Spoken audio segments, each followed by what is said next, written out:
Ada yang melecehkan agama, tiba-tiba besok sudah putus lidahnya, itu kan kayaknya butuh Taliban Indonesia ya. Hanya Allah dan Taliban yang bisa menyelesaikan ini. Ini nggak apa-apa ini, kalau dicap ekstrim radikal nggak apa-apa ya. Subhanallah. Masya Allah. Ya. Ya gitu ya, saudaraku semua, saya blank ya, otak ini rasanya udah sering, pertanyaannya sering sama, gimana nih solusinya? Nggak ada solusinya. Solusinya itu Bismillahirrahmanirrahim. Assalamualaikum warahmatullahi wabarakatuh. ya, inilah ya, kita sering bertanya, dosa apa Indonesia ini? Sehingga Allah azab seberat ini Indonesia itu. Sehingga Allah azab seberat ini Ibu Pertiwi yang kita cintai ini. Dosa apa? Sehingga dipimpin oleh sebuah rezim yang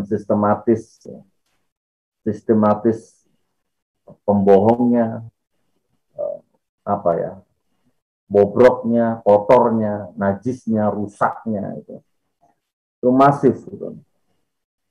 Ya nggak hafal Pancasila jadi duta Pancasila. Yang masuk penjara gara-gara pelecehan seksual disambut dengan karangan bunga, gitu kan. Dan banyak lagi gitu. Jadi dosa apa ya Allah Indonesia ini sampai engkau azab seberat ini, sampai-sampai udah nggak ada obatnya. Nah jadi Indonesia butuh Taliban kayaknya ya. Sering kita baca meme-meme itu di medsos itu, Indonesia butuh Taliban. Mungkin Taliban itu ya nggak usah banyak-banyak lah ya. Berapa ya? 33 Taliban cukup kayaknya. Ya, nggak usah banyak omong. Ada penista agama, putus lehernya kan gitu kan. Nggak usah banyak omong, nggak usah rame di medsos. Gitu. Ada yang melecehkan agama, tiba-tiba besok sudah putus lidahnya, itu kan kayaknya butuh Taliban Indonesia ya. Hanya Allah dan Taliban yang bisa menyelesaikan ini. Ini nggak apa-apa ini, kalau dicap ekstrim radikal nggak apa-apa ya. Subhanallah. Masya Allah. Ya.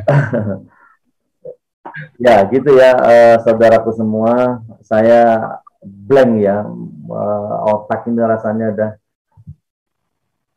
sering, pertanyaannya sering sama, gimana nih solusinya? Nggak ada solusinya.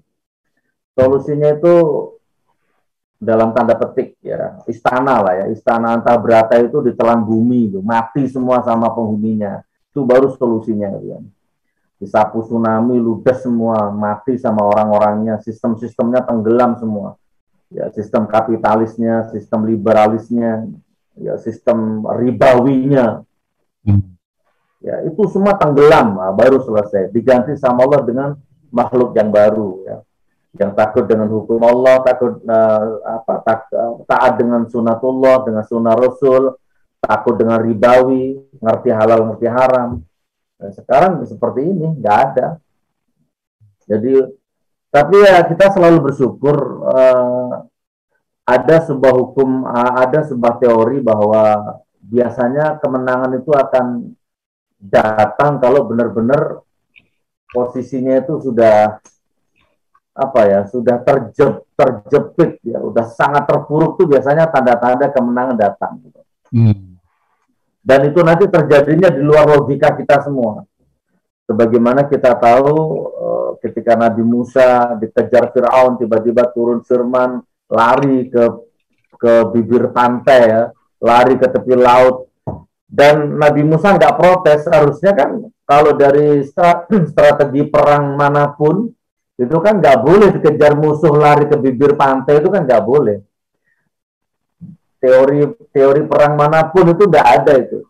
Tapi kan Nabi Musa adalah seorang nabi yang takdim, walaupun dikejar musuh, lari ke sana, lari tanpa protes, tanpa banyak argumen. Nah, begitu sampai di bibir pantai, baru turun perintah berikutnya, pukulkan tongkatmu. Nah, jadi kita lagi nunggu Musa yang mana Musa yang ada di Indonesia yang akan memukulkan tongkatnya, nah itu siapa? Gitu.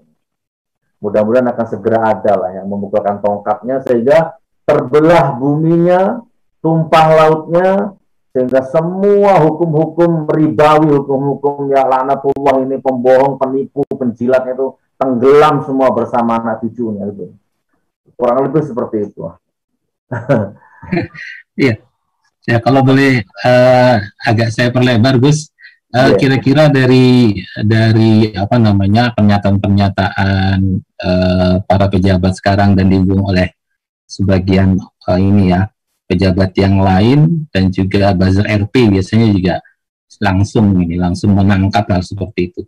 Kira-kira kalau ditinjau dari strategi politisnya begitu, karena kan kalau dikatakan bahwa semua agama benar begitu, semua agama sama, seolah-olah jadinya mengarah kepada tidak ada kebenaran absolut jadinya seperti itu. Nah ini strategi politisnya itu kalau Gus Nur lihat itu kira-kira mau mengarah kemana ini? Karena kan bahasa-bahasa seperti ini sering sekali gitu. Hampir tiap pekan kita mendapatkan fenomena seperti ini itu Gus. Iya, itulah ya by design ya. Kan ini hampir sama dengan kece kan, hampir sama kan, kece dan kroni-kroninya itu sama. Ya, undang-undang apa dulu, merubah undang-undang apa dulu itu yang RUU HIP, sama satu paket ini. Ya, terus Ekasila, Trisila, terus ada muncul kece, siapa lagi itu yang Cina itu Jihong siapa itu ya? Ya yang nggak ketangkap sekarang ya. Terus ini Saiful Jamil, siapa lagi? Nah sekarang si Dudung ini kan. Nah besok siapa lagi? Rezim ini memang selalu melahirkan penista-penista ya, pemecah-pemecah yang selalu lahir ya. Ya tenggelam satu lahir baru, nah begitu.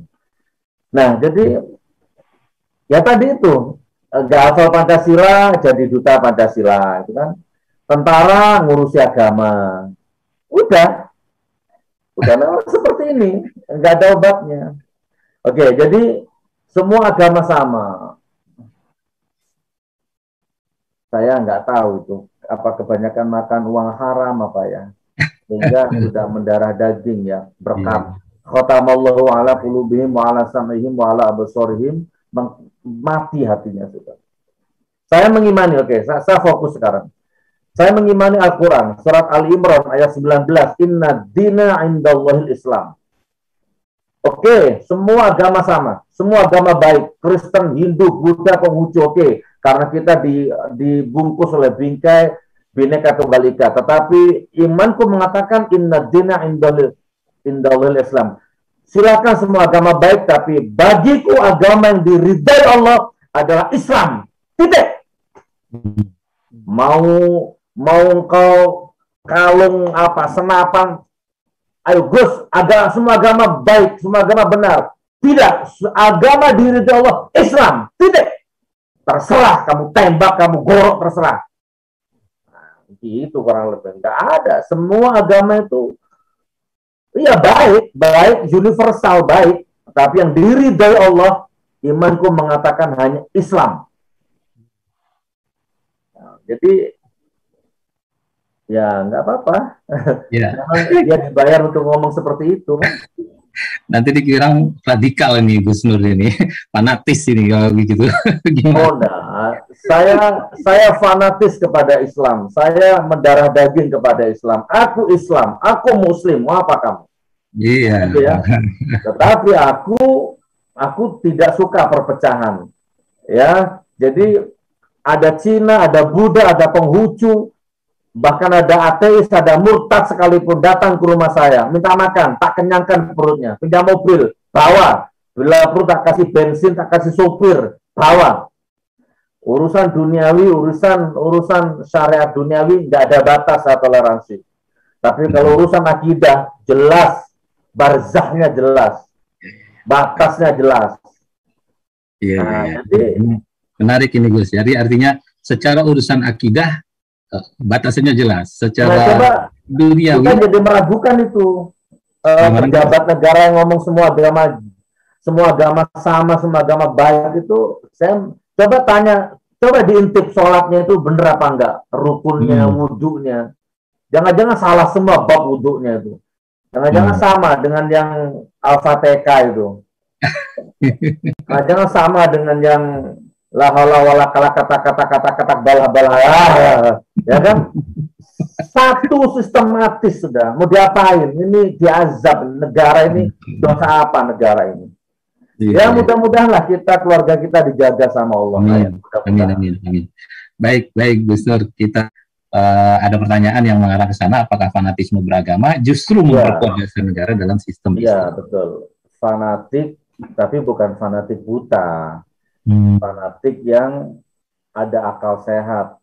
Akal sehatnya masih jalan. Nalarnya masih hidup, masih fungsi.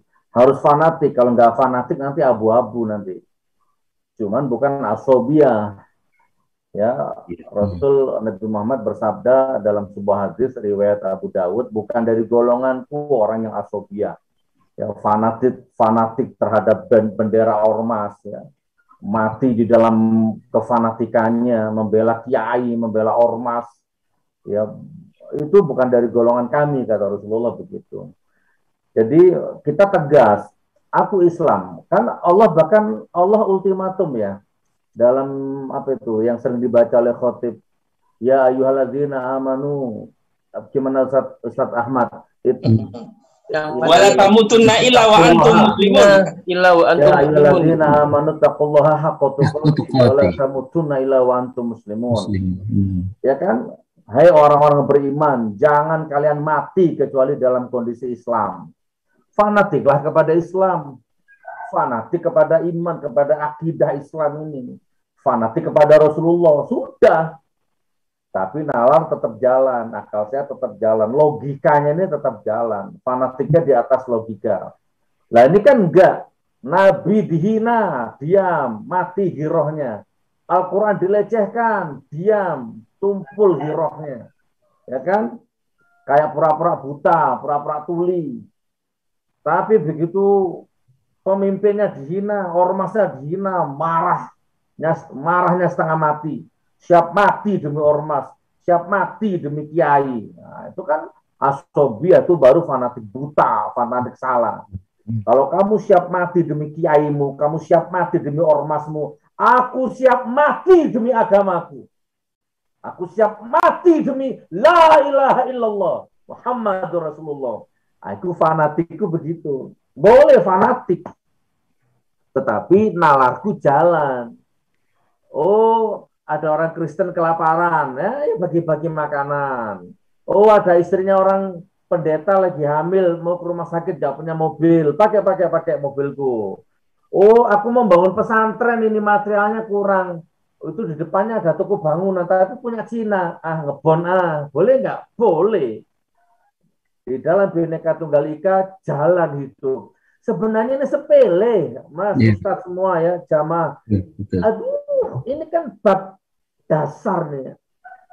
Madrasah ibtidaiyah lah inilah. Cuma di rezim ini dibikin ruwet, dibikin fitnah, bolak-balik gak karu-karuan. Hal sepele dibikin ruwet. Ya, sudah jelas, kul ya ayyuhal kafirun, katakan ya. Jadi Nabi Muhammad itu kan diajak toleransi nggak mau. Ayo, nggak usah ceramah, nggak usah dakwah, wahai Muhammad, nggak usah nyebarkan Islam, wahai Muhammad. Kamu minta apa? Kalau kamu minta wanita, kamu akan dapat wanita paling cantik sejazirah Arab. Ini semua orang sudah tahu, familiar. Wapresnya tahu tuh, kiai kok. Ya kan, ormas pendukungnya juga tahu. Malah dia bilang semua salah kecuali saya, kan begitu. Bahkan Ustaz Adi Hidayat yang ngelontok hafal hadis saja disalah-salahkan. Nah, oke, saya fokus ya. Dikasih harta tahta wanita kan Rasulullah nggak mau. Akhirnya yang terakhir ditawari apa, toleransi. Ya sudah ya Muhammad, kalau kamu nggak mau wanita, kalau kamu nggak mau tahta, kalau kamu nggak mau harta, gimana kalau toleransi? Diajak toleransi kan? Ya, mungkin kalau bahasa sederhananya, aku besok sholat Jumat di masjidmu, terus besok kamu apalah di gerejaku atau di mana, kan begitu campur aduk akidahnya. Nah, Rasulullah diam, nggak bisa menjawab. Dalam satu asbabun nuzul yang saya baca begitu. Nah, dalam keheningan, dalam kediaman Rasulullah turunlah wahyu, Qul ya ayyuhal kafirun la a'budu ma ta'budun wala antum a'buduna ma a'bud. Dan ayat ini ditutup oleh satu prolog ya, sama ultimatum oleh Allah yang tegas, lakum dinukum waliyadin. Udah agamamu, kamu ke gereja silahkan, ke vihara silahkan, nggak apa-apa. Mau sesembahan mau apa, babi ngepet terserah. Lakum dinukum waliyadin, agamamu, agamaku. Ini jelas, udah dari nenek moyang dulu dah, nggak ada masalah Indonesia masalah ini. Hanya sekarang ini loh, saya ulang, sekarang ini loh, dijadikan adonan, dijadikan makanan untuk membentur-benturkan ya. Nah, seperti ini kejadiannya sekarang ini akhirnya. Gitu Ustaz. Jadi fanatik harus fanatik kepada agamamu biar nggak abu-abu. Ya, tapi jangan fanatik buta gitu ya Ustaz ya. Gimana? Tapi jangan fanatik buta tadi dikatakan ya. Iya, jangan fanatik buta. Fanatik buta hanya kepada Allah, kepada Rasulullah. Yang dijamin nggak pernah salah. Nah, selebihnya fanatik kepada orang tua. Udah, kamu bisa kalahkan 1000 orang. Tapi di depan bapak ibumu kalahkan egomu, itu baru kamu jagoan. Udah selebihnya apa? Nggak ada sudah. Mau sentral, mau menteri, mau apa kayak sebentar lagi juga mati. Baik, baik Gus Nur, ini menarik sekali nih perbincangan kita ini ya. Ya, tadi sudah kita jelaskan di depan tadi dengan sangat gamblang. Kalau orientasinya atau thoriqohnya arahnya menuju kerukunan sebuah bangsa, Bhinneka Tunggal Ika, NKRI harga mati, bolehlah ya pakai narasi-narasi seperti itu ya. Tapi kan tetap ada batasan gitu. Itu harus jelas batasannya itu gitu. Nah, intinya gini, pokoknya biar nggak bertele-tele, biar tidak pecah kemana-mana, kita mengimani Zabur, kita mengimani Taurat, ya, kita mengimani semua kitab yang pernah ada, yang pernah diturunkan oleh Allah kepada para nabi, ya, dan lain sebagainya, Injil dan sebagainya. Tetapi kan akhirnya banyak ayat, banyak hadis kan ditutup sama Allah bahwa semua kitab-kitab terdahulu itu kan sudah nggak ada, ya, sudah disempurnakan dengan Al-Quran. Jadi boleh dibilang gini, mungkin analoginya begini, kalau kitab yang paling tua apa, Mas Ahmad bantu saya, Zabur, Taurat, Injil yang paling tua? Tentunya ada Suhuf Ibrahim. Di jalan Suhuf Ibrahim. Nah, ya Suhuf Ibrahim itu anggap itu embrionya, ya, belum jadi janin, ya kan? Baru kemudian kitab berikutnya baru embrio. Taurat dulu. Nah, Zabur bayi, Injil remaja, Al-Quran sempurnanya kan begitu. Oh, semua dirangkum di dalam Al-Quran gitu. Nah, mungkin analoginya begitu. Jadi untuk apa kita capek-capek apa istilah? Ya sekedar untuk kayak Dr. Zakir Naik, ya bolehlah ya. Sekedar untuk literasi, literatur ya, menambah kecerdasan, Masya Allah ya. Semua kitab hafal. Tapi kan Dr. Zakir Naik kolbu hakikatnya kan tembusnya kan ke Al-Quran. Yang lain hanya sekedar untuk perbandingan mencari kebenarannya kan begitu. Tetapi akhirnya semua bermuara kepada Al-Quran. Jadi supaya kita ini selamat ya, minimal kita tuh bijak, selamat, relatif selamat, sudahlah, jangan main-main di wilayah itu. Al-Quran sudah titik, kaji, dalami, baca itu, titik, amalkan isinya. Kan gitu ya, sudah jangan coba-coba lagi semua agama sama, semua agama baik. Astagfirullahaladzim. Tanpa diucapkan itu pun sudah tahu semua agama baik. Iya, nggak ada agama ngajar nyolong, ngajar nyuri, ngajar makan dana bansos itu nggak ada agama ngajarkan itu. Itu kan? Itu yang makan dana bansos kan orang beragama juga. Gitu. Tapi kan bukan agamanya yang salah. Gitu. Iya. Orangnya gitu. Oke, jadi kita sama-sama berisiko karena kita orang awam ya sudah ambil risiko yang paling kecil. Siapa? Ustadz Abdul Somad. Kita berujuk ke sana lah, Ustadz Abdul Somad, Ustadz Adi Hidayat. Ya, almarhum Ustadz Tengku Zulkarnain, ya, yang masih ada ininya, masih ada jelas gitu loh. Barzahnya jelas antara hitam dan putih itu beliau jelas gitu. Dan lain-lain tidak bisa disebut namanya. Kalau yang mayoritas kan sekarang abu-abu. Sekarang hitam, besok putih, besok ganti hijau.